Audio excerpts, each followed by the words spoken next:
राधे राधे, जय श्री कृष्णा। कहानी पूरी सुनना और हमेशा कहानी सुनने के लिए चैनल को सब्सक्राइब करें, बेल आइकन दबाएं। एक समय की बात है, निशा नाम की एक औरत थी। उसके एक बेटा था और उसे बहू लाने की बहुत ही जल्दी थी। नई बहू का बहुत चाव चढ़ा हुआ था, तो उसने अपने बेटे की शादी कर दी और बहू भी आ गई। लेकिन थोड़े दिन के बाद ही वह बहू जो थी वह अपनी सास को नखरा दिखाने लगी और कोई भी काम अच्छे से नहीं करती थी। एक दिन उसकी सास ने कहा, बेटा एक कप चाय बना दो ना, मेरे सिर में दर्द हो रहा है। तभी सरिता कहती है, माँ जी सारा काम मैं अकेली करूँगी क्या? आप खुद नहीं कर सकते थोड़ा मोटा काम? अगर आप खुद ऐसा काम कर लेते हो, चाय बनाना वगैरह, तो क्या फ़र्क पड़ जाएगा आपको? मैं कपड़े धो रही हूँ और अभी अभी चाय पी थी आपने। तो माँ जी ने खुद चाय बना करके पी ली और आराम करने के लिए अपने कमरे में चली गई। तो सरिता पीछे जाती है अपनी सास के और कहती है, माँ जी आप सारा दिन आराम करते रहते हो, कोई काम नहीं दिखता क्या? सारा काम मैं अकेली करती हूँ, मेरे से इतना काम कैसे हो सकता है? मैं कपड़े धो रही हूँ और आप इधर आराम कर रहे हो। आपसे क्या कुछ नहीं होता? आप अपने कपड़े धो लेना, मेरे से इतना नहीं बन पाता। तभी एक बार तो सास कहती है कि क्या बात है बेटा, यहाँ घर में कोई बंटवारा चल रहा है क्या? आप अपने कपड़े धो लेना। तभी वो कहती है, नहीं मैं नहीं धोती आपके कपड़े। तो निशा कहती है, चलो कोई बात नहीं, मेरे कपड़े छोड़ देना, मैं खुद धो लूँगी। तभी वह कहती है सरिता कि मैं कपड़े धो रही हूँ, आप ऐसे करो खाना बना लो। तो वो कहती है, अरे बेटा कोई बंटवारा तो नहीं चल रहा घर में? तो वो कहती है, ठीक है हम काम बांट कर ही करेंगे, मेरे से इतना अकेले से नहीं होगा।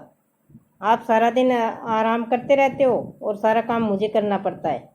तो एक समय का खाना आप बनाओगे और एक समय का मैं बनाऊंगी। तभी उसकी सास कहती है, चलो ठीक है, अभी मैं खाना बना लेती हूँ, लेकिन शाम को तुम्हें बनाना है। और अभी सुबह के बर्तन भी साफ कर लेना, सरिता ये और बोल देती है साथ में। तो वो कहती है, चलो ठीक है, सुबह के बर्तन मैं साफ कर लूँगी, लेकिन शाम को तुम करोगी। ऐसा बोल करके वह निशा जो है अपने कपड़े धोने लग जाती है और सरिता अपने कपड़े धोने लग जाती है। इतने में निशा का बेटा आ जाता है रमेश।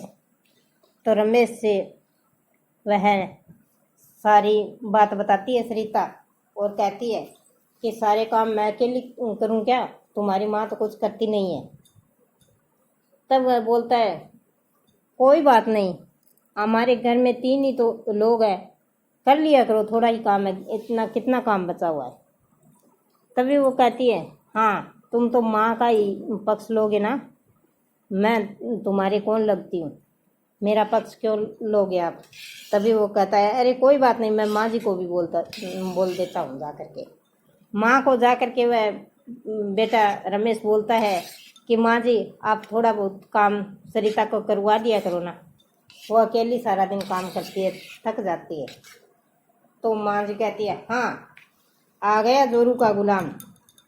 उसके कहने पर अभी 4 दिन उसे आए हुए हैं और उसके कहने पर तू मुझे समझाता है, मैं कितना काम करती हूँ तुम्हें पता है?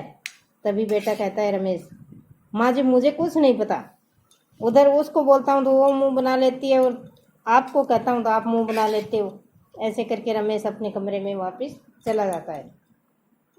फिर 2-4 दिन बाद फिर रमेश बाहर से आता है तो घर में फिर झगड़ा सास और बहुओं का चलता है। वो कहती है कि ये सामान मेरा है, वो कहती है ये सामान मेरा है, और ऐसे करते करते फिर रमेश दोनों को डांट करके बाहर निकल जाता है। फिर थोड़े समय बाद सरिता एक बेटे को जन्म देती है। उसकी शादी को 1 साल हो जाता है, उसके बाद एक बेटे को जन्म देती है। बेटे को जन्म देने के बाद वह अपने बेटे को खिला रही होती है। तो एक दिन निशा ने कहा, लाओ बेटी इस बच्चे को मुझे दे दो, मैं मेरे पोते को संभाल लूँगी, आप अपना काम कर लो। तभी वह एक बार तो सरिता उसकी दादी को पकड़ा देती है पोता, लेकिन जब उसकी दादी उसको लाड प्यार करती है, उसे चूम रही होती है, तो सरिता दादी के हाथ से फिर से पोते को छीन लेती है और छीनते हुए कहती है, क्या कर रही हो, इसकी गालों पर मुंह लगाने की कोई आवश्यकता नहीं है।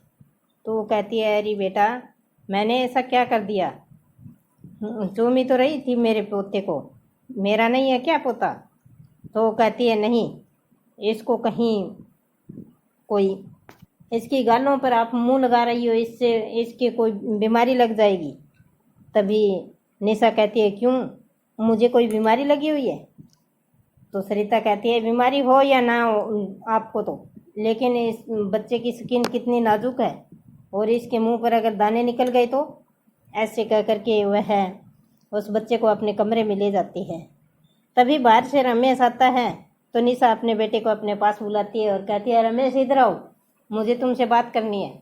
तो रमेश कहता है, क्या बात है माँ, कोई बात है क्या। तो माँ कहती है, हाँ बात तो बहुत बड़ी है बेटा, आज सरिता ने मेरे हाथ से मेरे पोते को छीन लिया है। तो वो कहता है, ऐसे क्यों छीन लिया, मैं उसे बुलाता हूँ और बात करता हूँ माँ जी। तो उसे बुलाता है सरिता को, कहता है, सरिता इधर आओ। सरिता आती है, तो वह कहता है, तूने मेरी माँ के हाथ से मेरी माँ का पोता क्यों छीन लिया। तभी वो कहती है, माँ का ही पोता है, मेरा नहीं है। और माँ क्या कर रही थी तुम्हें पता है, गलत हरकतें करेगी उसके साथ तो मैं छीनूंगी और क्या करूँ। तो वो कहता है, ऐसा क्या कर दिया माँ ने।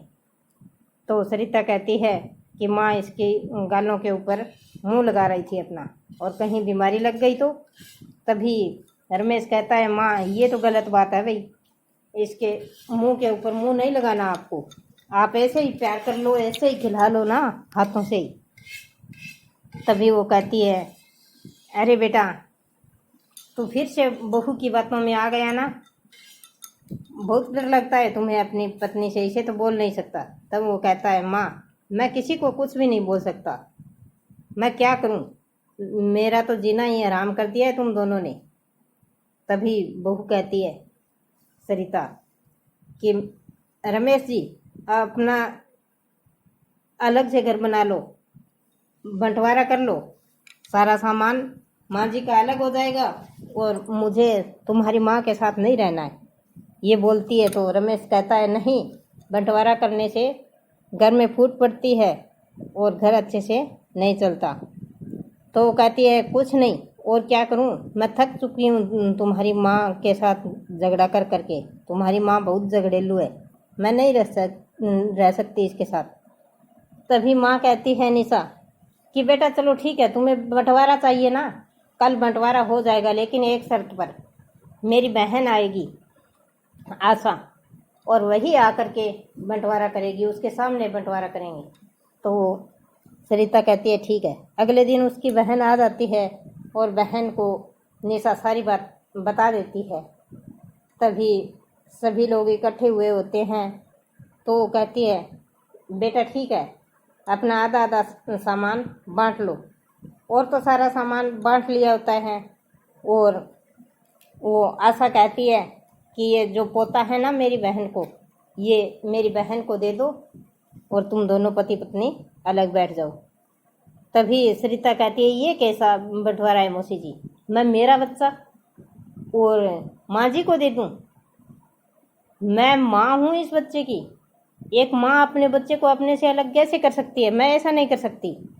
तो वो कहती है, क्यों बेटा, इसी का ही तो पोता है, लेकिन मैं माँ हूँ, मैं इससे अलग नहीं रह सकती और ये मेरे बिना नहीं रह सकता। तभी वो मौसी कहती है, अरे बेटा तो फिर ऐसे कैसे हो सकता है, बंटवारा सही से करो ना, ये भी तो किसी की माँ है, ये रमेश की माँ है, या फिर आप रमेश को छोड़ दो, तुम अपना बेटा ले लो और रमेश को अपनी माँ के साथ रहने दो। तब वो कहती है, अरे मौसी जी मैं मेरे पति के बिना कैसे रह सकती हूँ अकेली। तो वो कहती है, चलो ठीक है, लेकिन ये बंटवारा कैसा होगा, इसके तो न पति है न बेटा है, कोई नहीं है, और तुम्हारा तो पति भी है और तुम्हारा बेटा भी है, तो तुम तो सब कुछ ले लोगी और मेरी बहन को कुछ नहीं मिलेगा निशा को। तब वह बहू कहती है ठीक है मौसी जी, हमारी गलती हो गई थी, अब मेरी समझ में आ गया कि हमारे बिना इस दुनिया में माँ जी का कोई नहीं है और मैं आज के बाद बंटवारा नहीं करूँगी। बहू कहती है ठीक है माँ जी, मैं आज के बाद बंटवारा नहीं करूँगी और मैं अच्छे से माँ जी के साथ रहूँगी। तब से दोनों सास और बहू अच्छे से रहने लगी, मिल बांट कर काम करने लगी और प्यार से अपनी सास को वसरिता रखने लगी। और अगर मेरी वीडियो पसंद आई है तो लाइक शेयर सब्सक्राइब ज़रूर करें और धन्यवाद मेरी पूरी कहानी सुनने के लिए। बेल आइकन दबाएं और कमेंट करके बताएं कि कहानी कैसी लगी।